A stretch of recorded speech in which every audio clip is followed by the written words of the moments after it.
Good morning, everyone. I'm Reverend Wendy Silvers, and you have arrived at the Awakened Mother Show. Weekly and bi-weekly dialogues, uncensored, unfiltered, raw, organic dialogues with visionaries, leading edge spiritual teachers, moms, everyone who is dedicated to the path of awakening and supporting moms and children in the world. And this morning, I'm so thrilled and delighted to have Ora Nadrich with us because I have known Ora for several years now, and she is so wonderful. She is a prolific author. She is a teacher of mindfulness. She has her own institute about thought, which is so vital to having a prosperous and joyous life. And I want to just share a little bit with you about her before we dive deep into this fabulous book called Time to Awaken, which I will make sure you have the link and you can just see, it's so rich and so juicy that you will want to get this book right away on Amazon. You can do it even while you're watching or listening to this. So let me tell you just a little bit about Ora, and then you will get to experience her. Ora Nadrich is a pioneering mindfulness expert, international keynote speaker, coach, and the founder and president of the Institute for Transformational Thinking. New York Times bestselling author Marianne Williamson has said, "When she speaks, I listen. When she writes, I read it. When she gives advice, I heed it." Ora is a sought-after expert in the fields of mindfulness, transformational thinking, and self-discovery. Ora created and popularized her highly effective Says Who method, which allows her clients to ask simple questions that result in profound personal and professional transformation. Ora is the author of Says Who? How One Simple Question Can Change the Way You Think Forever, and Live True, a mindfulness guide to authenticity, named one of the 100 best mindfulness books of all time by Book Authority, which is the world's leading site for book recommendation by thought leaders, and recently was chosen as one of the top 5 books on authenticity in positive psychology. Her work has also been featured in Thrive Global, Fast Company, NBC News, Women's Health Magazine, Reader's Digest, Psychology Today, Yahoo Health, Success Magazine, and many others. She is a frequent Huffington Post contributor and one of their leading global mindfulness experts. Ora and her book, Mindfulness and Mysticism, with a foreword by His Holiness the 14th Dalai Lama, were featured on KTLA News. So, welcome, Ora. It is so wonderful to be with you again. Hi, Wendy. Thank you so much for having me. Oh, it's my joy. It's my joy. Ora and I met through Children's Health Defense California, where I was invited to be a volunteer ambassador with great joy. And Ora is one of the board members, and she brings her wisdom, her beauty, her generosity, has hosted many wonderful events at her home, and is a stand for you awakening. And we meet in that place of awakening. So again, I'm going to show you this book cover, and I've been reading this, and just like your last book, it just speaks to my heart. I feel, I'm like, is she reading my journal? Is she listening to my thoughts? So it's just, how long did it take you to write this, and how brave you are? Thank you, Wendy, so much for that. You know, this book actually took me, it's the shortest amount of time I've spent on a book, and it's the most dense book I've written. It is so chock full of information, and I poured my heart and soul into it, but I also researched it extensively. And it took me, I'd say, about 6 months to write it. So that's unprecedented for me. It usually takes me a lot longer to write a book. This book also really came to me. I had never intended to write a book that quickly after my last book, Mindfulness and Mysticism, which we talked about not that long ago. Yeah. This book absolutely came to me. It was after that, I think it was a blood red moon. It was one of the most spectacular full moons we've ever had. It's supposed to come about once every, I don't know what, 100 years. Anybody who's into the moon, the cosmos, astrology would know what I'm talking about. Yeah. It was so powerful.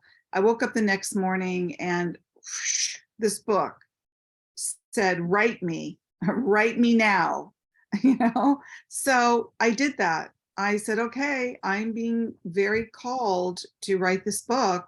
And I sat down and I just started to write it very, with a lot of energy, a lot of focus, and it just poured out. Well, thank you. Thank you for heeding that. And actually, today is a full moon. So Right. it's very powerful that we are having this dialogue Yes. about this. Perfect.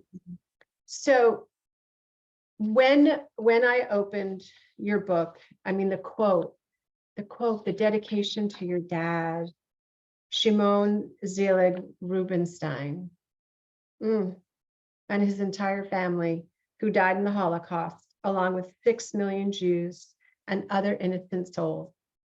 May we never stand idly by again. Yeah, makes me want to cry even hearing my own words. Yeah, I have complete body resonance with the power, the vibration behind your words. Because here we are in 2022, the close of 2022, after almost 3 years of state of emergency. Yeah. And your book is a call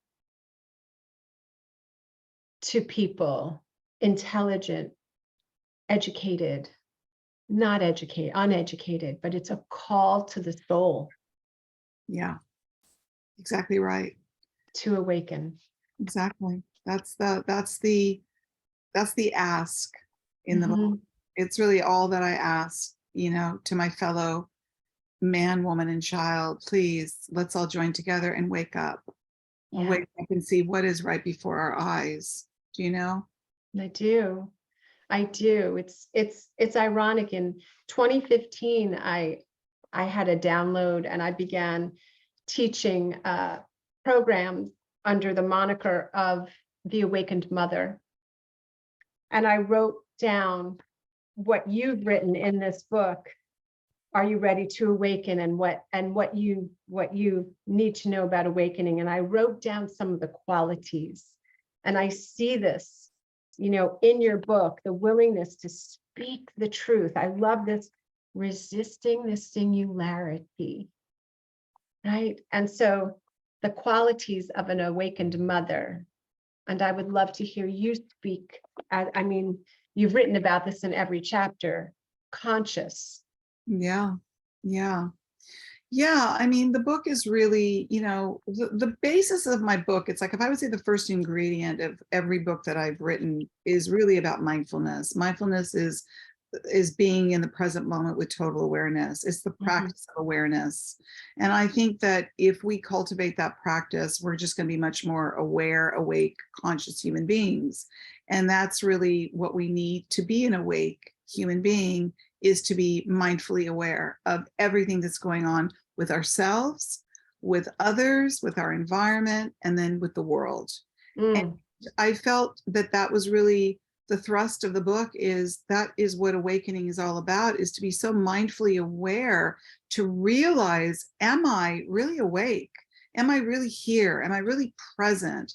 Am I really fearlessly present to be here to see what is right before me, and not to cower, and not to be afraid, and not to look away, and not to stand idly by when we are facing what we are facing? And as we know, what you just said, over the last 2.5 years, what we have experienced, which is something we've never experienced in our lifetime before, that the entire world, the entire globe was affected by the same thing. So Yes. this is, this is the time of the Great Awakening. This is the way I see it. Everybody can see it the way in which they perceive it. For me, I perceive this as, with everything that we've gone through, as unpleasant, as hard, as painful, and as heartbreaking as it has been, it is a time of a great awakening. And for those that are choosing to be awake, they will be part of this unprecedented movement to wake up and see this lifetime for what it really is. Yes, yes. On page 2, you speak about fear is the number one reason people stay stuck in ignorance, which means it's a choice. Awakening is something every human being can realize, which means they can embody this, they can experience it, but only if they desire to. The number one question to ask yourself at this time is, do I wish to fully awaken? Yeah, it's a pretty profound question to ask ourselves, because I understand, that this has been a very challenging time for a lot of people on the planet. And there are a lot of people, I say in my book, most people exist to exist. Yes. They live their lives really very survival oriented. They wake up each day and they, do what they do to stay one more day alive. Yeah. But it's really interesting to see what we're willing to do to stay alive. Are we willing to be ignorant to stay alive? I propose a lot of questions, as you know, Wendy, reading the book. I go pretty deep. I go into a lot of areas because I realize there are a lot of people that don't want to be bothered with this. And guess what? When we start to call a time in our lifetime the new normal, that means that the old normal, whatever that was, no longer exists. So as much as people want to believe or pretend or convince themselves that life is what it once was, it's not. Right. And I'm sorry for those that are inconvenienced by that. I really am. I'm sorry. Waking up to the truth might seem unpleasant.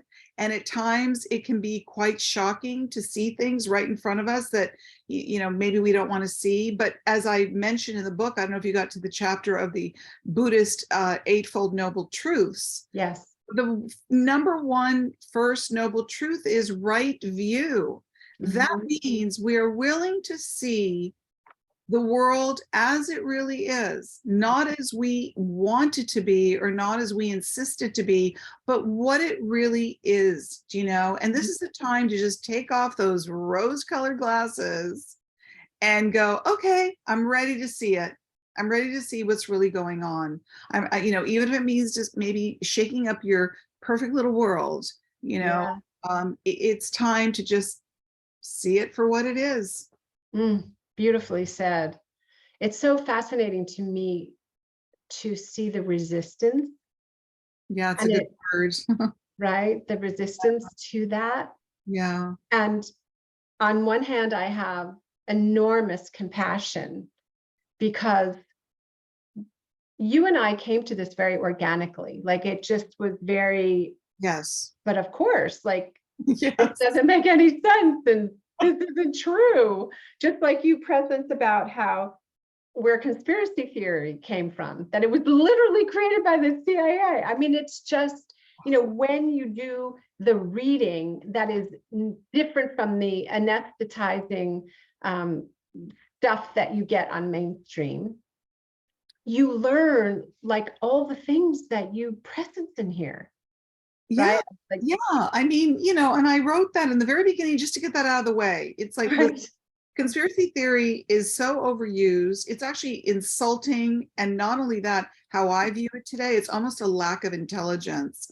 in people that are quick to point a finger and go, oh, that's just a conspiracy theory. What that indicates to me is that you just don't want to do your due diligence. You don't want to do your own research. Right. Do you know? It's not that I chose to write a book to be the bearer of bad news. It's not, that wasn't my intention. The intention is to say, don't be lazy, Right. be a dot connector, Right. care enough to want to know things, don't just listen to your local news station, and all of them are basically biased to varying degrees, and go, oh, well, that's what they're telling me, so I guess that's true. Right. I mean, really, are you just taking your lead from other people or supposedly authority figures to tell you what to do? And then we now know that conspiracy theory, that term came from when you question authority. No, you're not supposed to do that. Don't think to question authority. Do as you say. I mean, do as, do as you're told is really the dictum of what, like we're little children, we're supposed to be like, well, but the news told me, but the government told me, but the health officials told me, so it must be true. And you're right, Wendy, you and I knew because we're aware, we're awake, we're good dot connectors. Right. We don't lead, we don't go by what people tell us to do. Right. We're good critical thinkers. We make good decisions for ourselves. And it is, and I try and say this with compassion, because I know everybody's at their own point of evolution, and I really get that.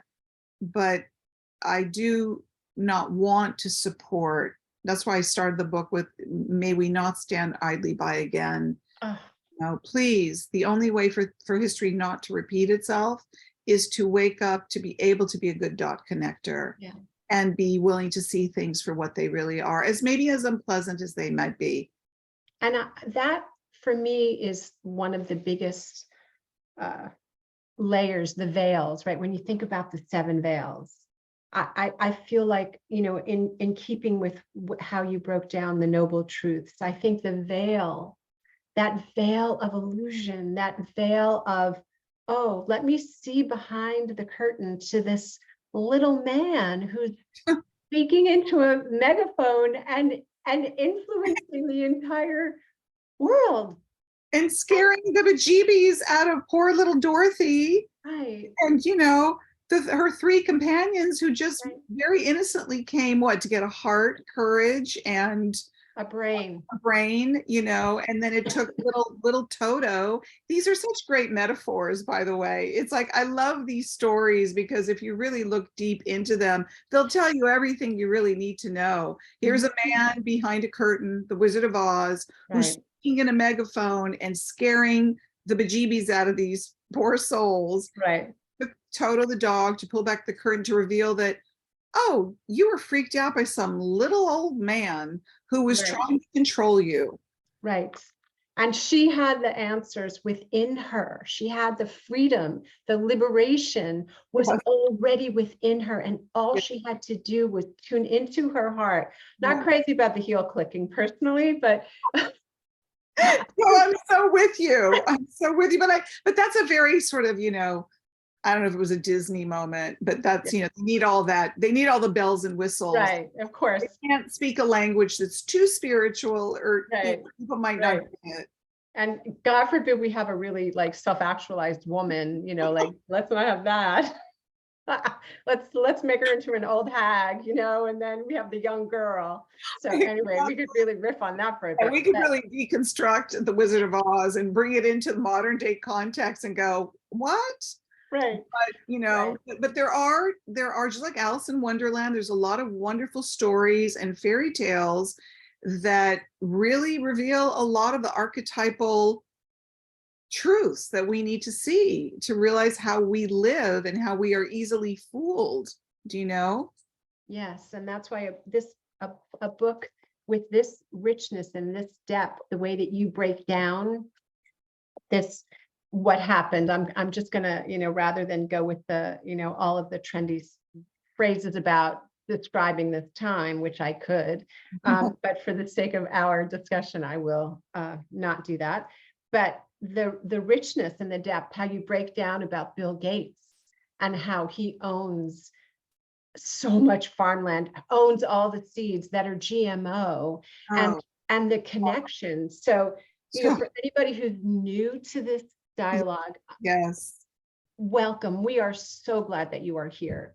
And yes. we will very gently just hold your hand and walk you through this web of deception that has been presented as the truth. It's unbelievable. It's unbelievable. I mean, I would rather do a lot of other things than to have spent the time that I did on someone like Bill Gates. Trust me. I could have spent my days walking on the beach and baking an apple pie, Right. doing a lot of things that give me pleasure than to have to park myself and go down rabbit holes about Bill Gates. But boy, someone had to do it. And there's a lot of us that are doing it. And what I say to people is, get educated, find out about these people and see what they're really up to. It'll blow your mind. Do you know? It's like what we said about the Wizard of Oz. There's a lot of deception going on, and people are not always what they appear to be. And someone like Bill Gates, who I personally view as a very, I don't even want to use the word scary, but he's a very powerful man. You know, there's a lot of very wealthy billionaires on the planet who think that they can, decide what our destiny is for us. And it's not their decision to guide us towards our destiny. That is our sovereign right to decide what is best for us. But thank you for bringing that up, because everybody should know about Bill Gates and what he's up to. It's quite alarming. Well, someone that I know you know of, and someone that is on my wish list of dialogues with, is Vandana Shiva. And I just adore what she's doing. And amazing. Right? She is incredible. I mentioned her in the book. I'm a big fan of hers, huge fan of hers. I highly recommend everybody watching her documentary. And she spills it all out herself. And she talks about all of the deception when it deals with farming and big agri and agriculture. And Bill Gates, he just is like the Joker who just appears in every single scenario. You're like, when it comes to vaccines, there he is. When it comes to farmland, there he is. When it comes to genetically modified food, there he is. When it comes to birth control, impossible foods, there he is. It's like, why does he have this much power on the planet? Yeah. These are the kinds of questions I want people to ask. Those are the kinds of questions that I had. That's why I wrote the book. I wanted to get educated. I wanted to know more, and I found out a lot.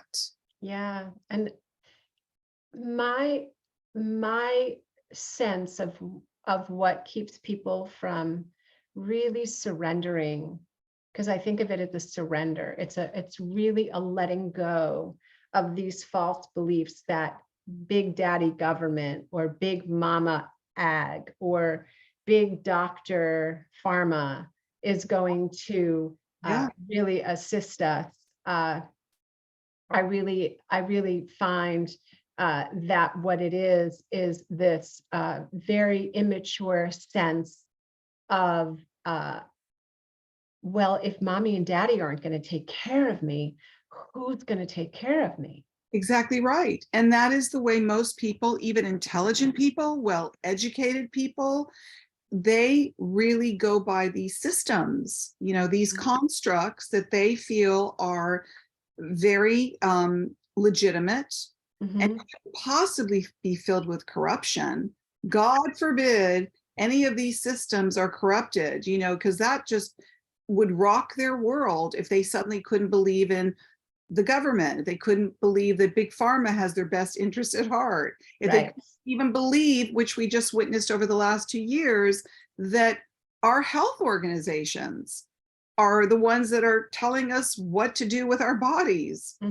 We are being told what to do. We are actually recognizing that the way in which we are being treated is that we have no sovereignty or agency over ourselves. So it's a very hard pill for a lot of people to swallow. I mean, I spoke to somebody, a perfectly intelligent friend of mine, and she literally had this look on her face like, oh, why would they do that to us? I wanted to say to her, and you believe in the tooth fairy. No, I mean, this is an adult woman who really had, with all due respect, Yes, but I understand. very, I'm laughing with you, not yeah, no, at no, her. I'm not laughing at her, but Yeah. it was very, it's a very hard pill for people to swallow. The fact that look at what we're dealing with right now in the medical world. It's very divided. And nothing showed that more than what just took place over the last 2 years, how divided the medical system, the medical business really is. Do you know? So it's very hard for people to accept that. They're like, that can't be possible. That's a conspiracy theory. What are you talking about? Right.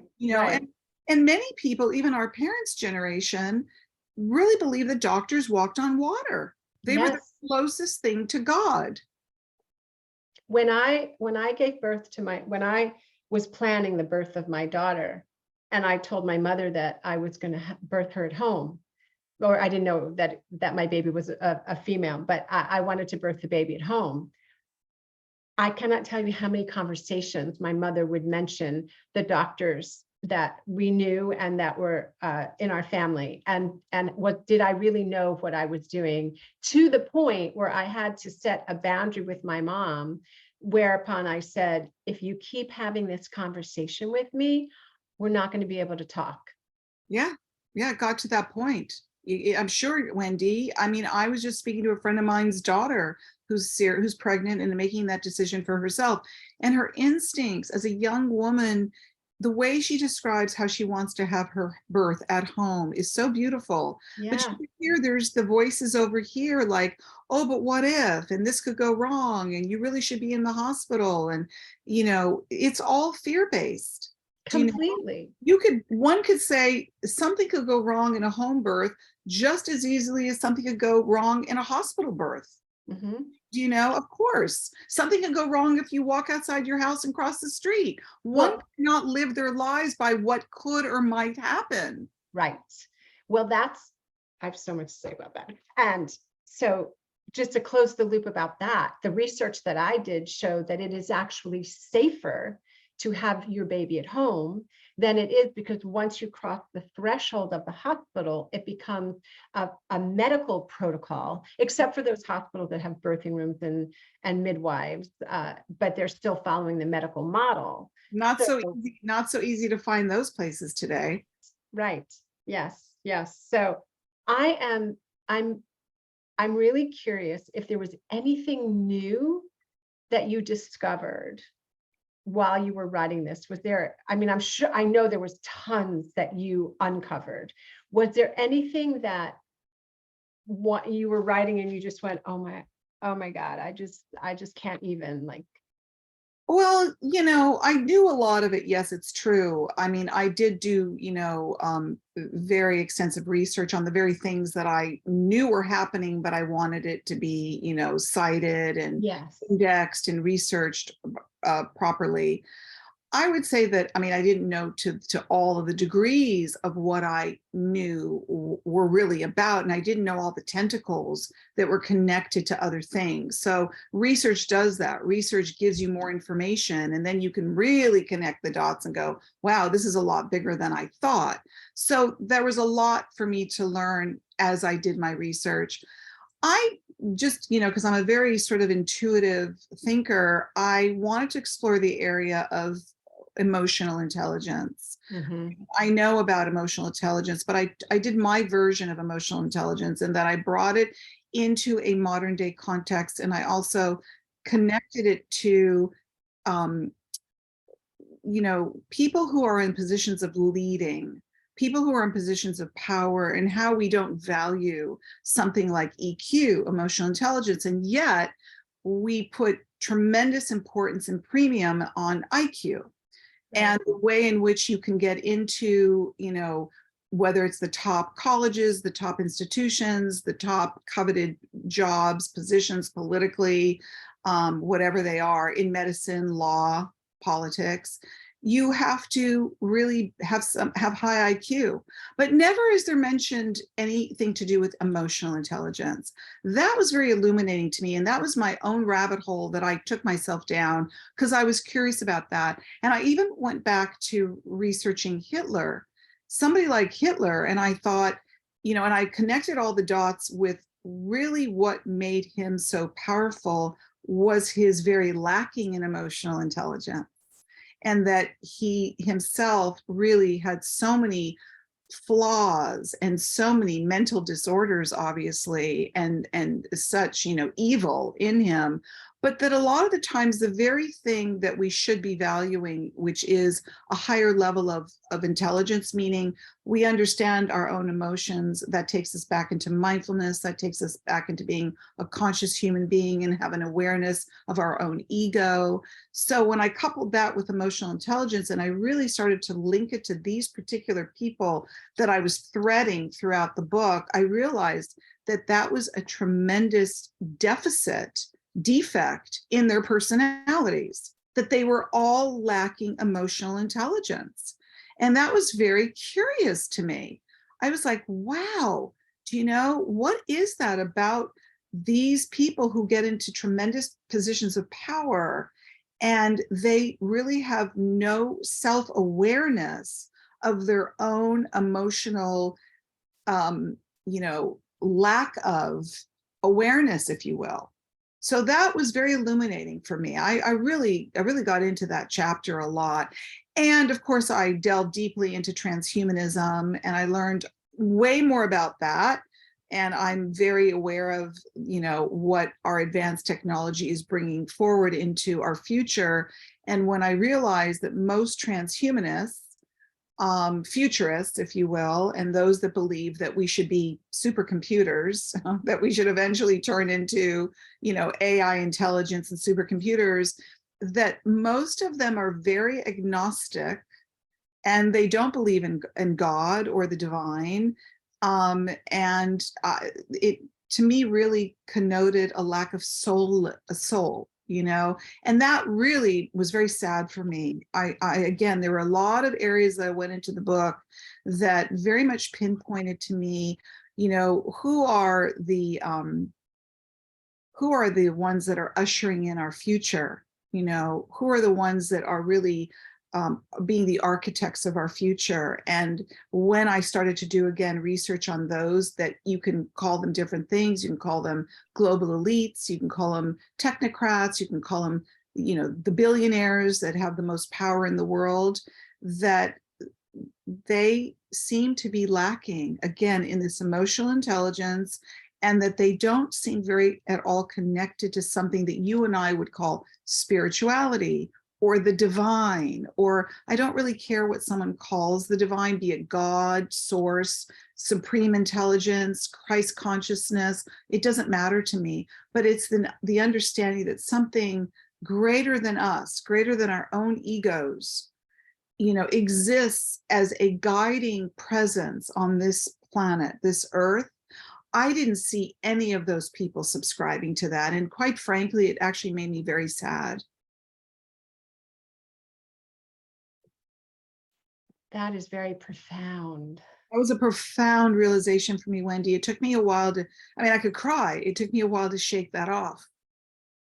I have the chapter, I understand, and my hands on my heart, because it's something that we all really need to really, you say hand on your heart. We need to really connect to our humanity. We need to connect. I know you're a reverend, and I'm very much a spiritual, facilitator myself. It is really, really sad to see how far we have moved away from the dignity of our humanity.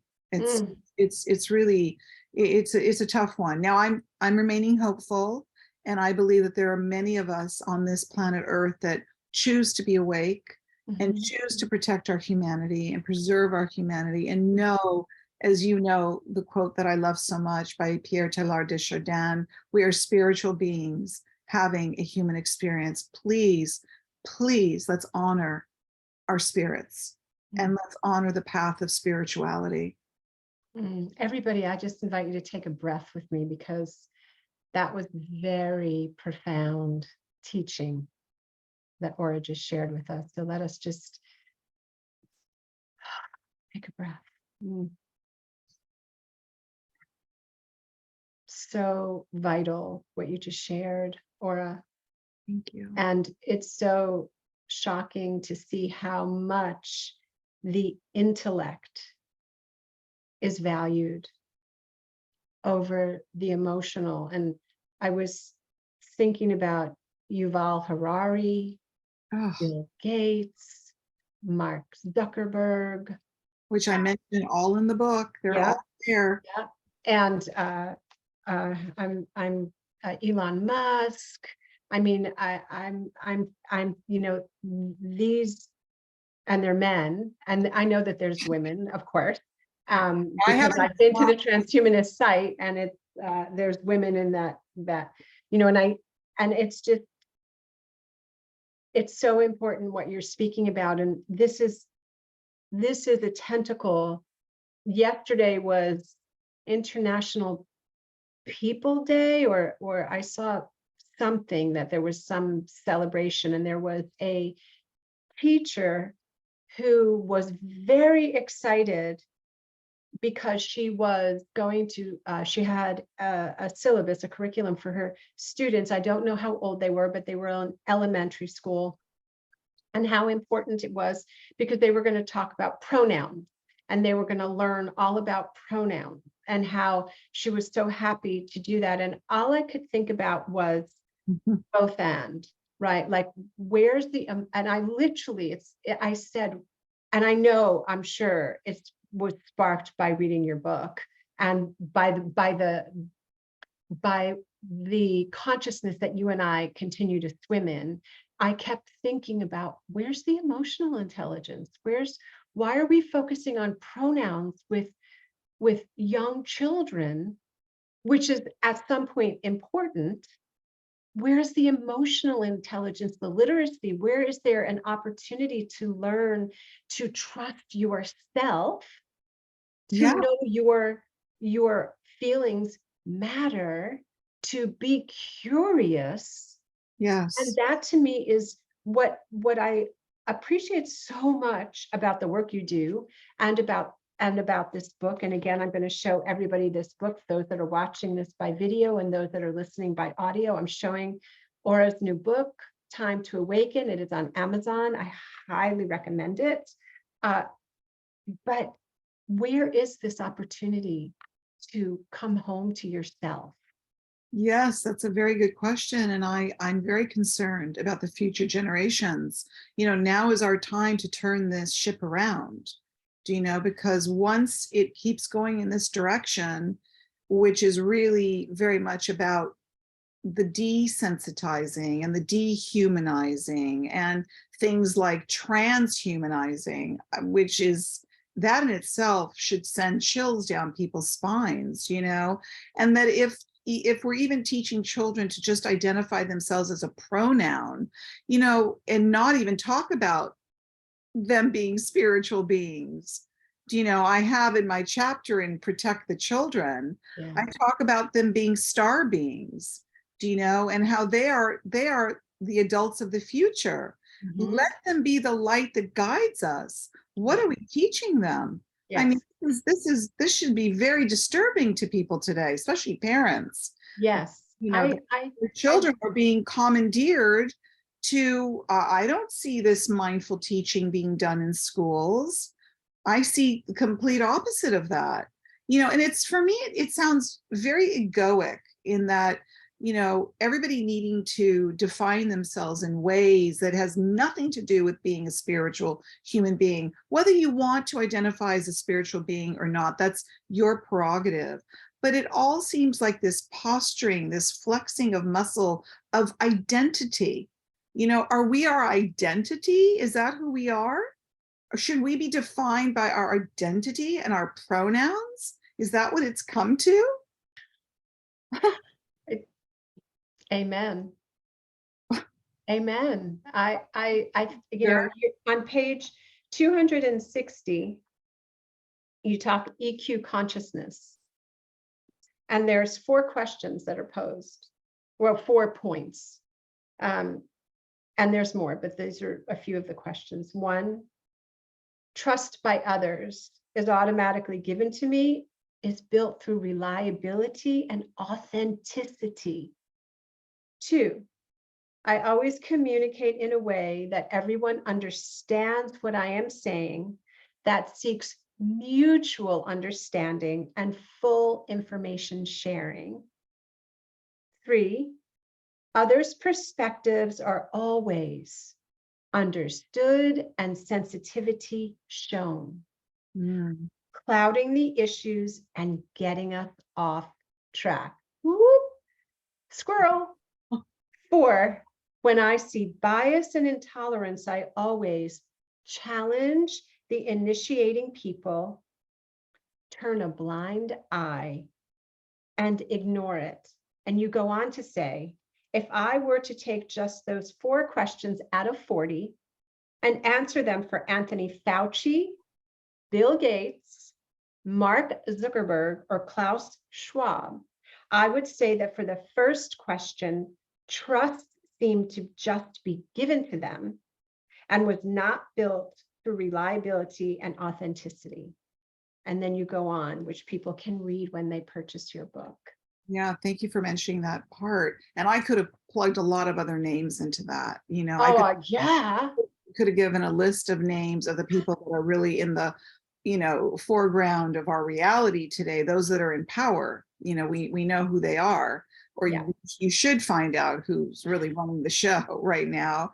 And if we asked any of those people those questions, could they really pass the emotional EQ test with flying colors? I don't think so.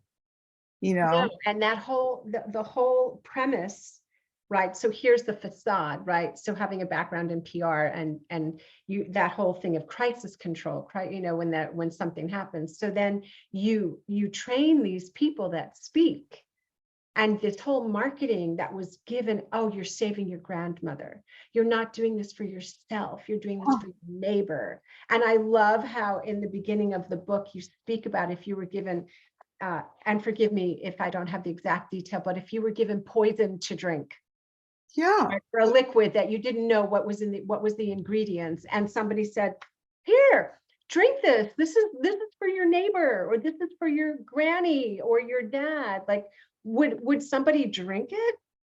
That's one of my first questions, literally, because that came to me immediately during this crazy, whatever you want to call this, you can call it everything from a nightmare to a circus, to a plandemic, as Mickey Willis calls it.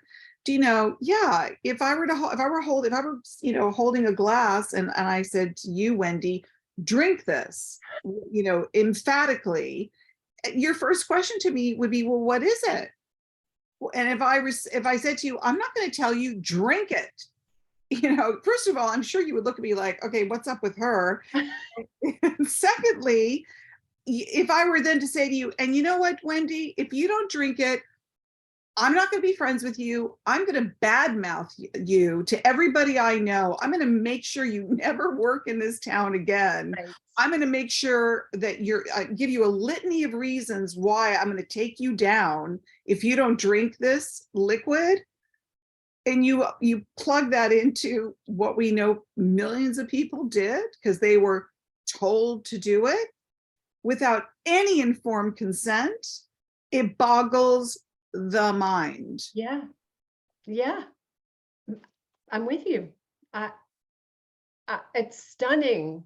It's mind-boggling. It's like we're, as parents, we teach our children, don't drink, don't take anything from strangers, don't go, if your older children, don't go into a bar and drink a drink that hasn't been in your hands the whole night. Don't go in a car. Like, there's basic, essential, I don't know if it would be boundaries that we give to our children to keep them in this healthy container. And yet this whole premise of take this because it's really good for you, but the only people that it's been tested on are you. You are the test. You're it. You're the experiment. You're the experiment. I want you to trust me, but don't ask any questions because But that's what you're talking about is really, therein lies the rub. That's what's the hardest thing for people, because when we're teaching our children, think about it, when we're warning our children or teaching them to be safe, we're warning them against people that are bad, right. people that have bad intentions, people that could be harmful, people that could hurt them. Right. Now, you look at people in positions of authority, and that is again, that's a very hard pill for most people to swallow. They're not going to look at the government or big pharma or our health organizations and say, well, they're going to hurt me. They want to hurt me. They actually are out to hurt me. And we know, without going too deep down the rabbit hole of big pharma, do you know, which is, we know that that's something Bobby Kennedy Jr. could speak about and does so well in his book, The Real Anthony Fauci. Yeah.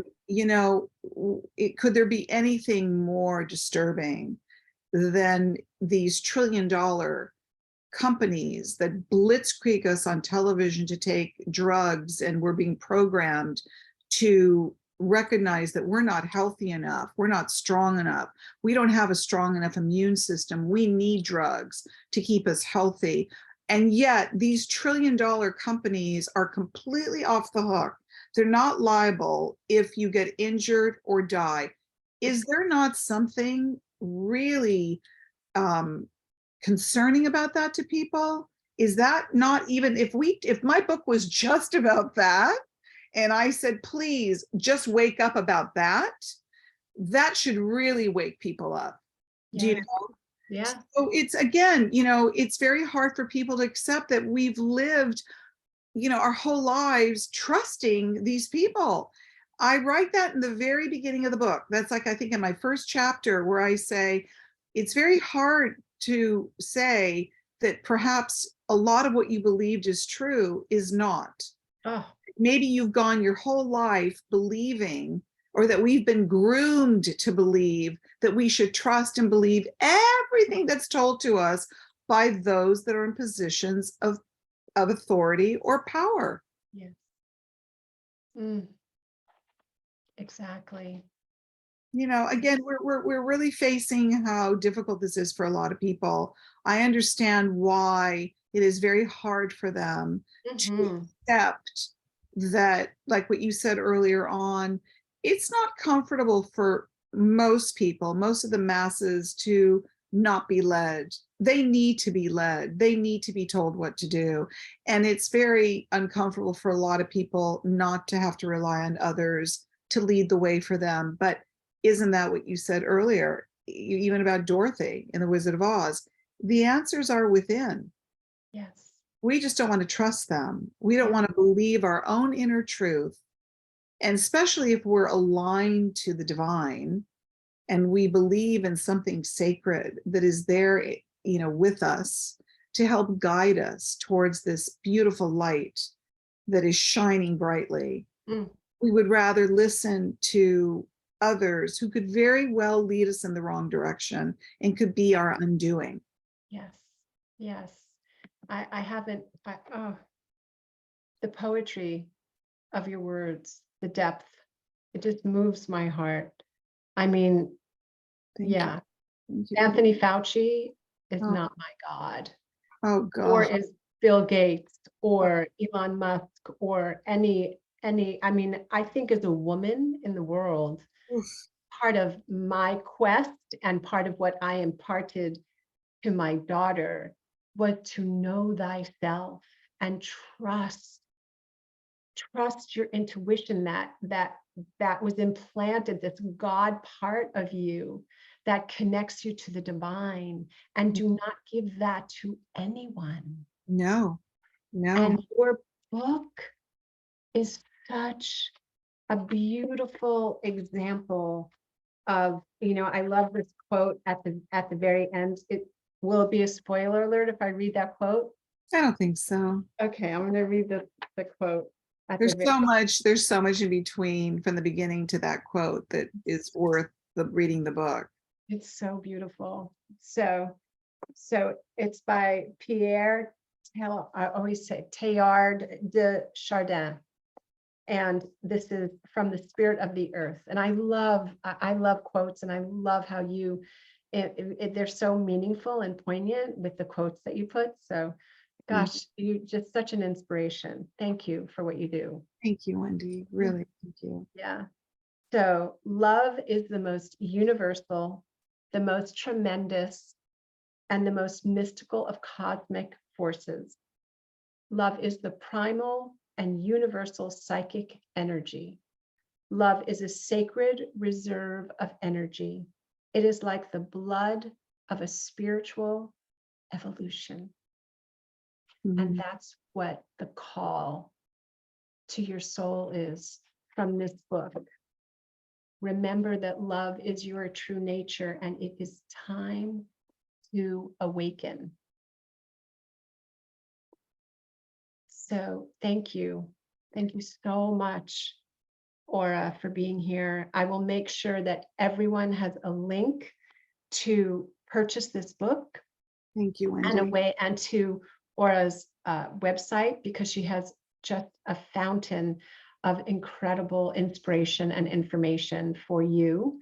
And I'm just very grateful that you are here with us. And I know there's some people that have some questions, perhaps. And what I'm going to do for now is I'll stop this recording, and I'll start a new recording with the questions. So everybody stay tuned. This will be an additional aspect to it. And again, thank you and bless you, Ora, for being here with us. Thank you so much, Wendy. It's always so wonderful to be with you and have these meaningful conversations. Thank you so much. Peace and blessings, everyone.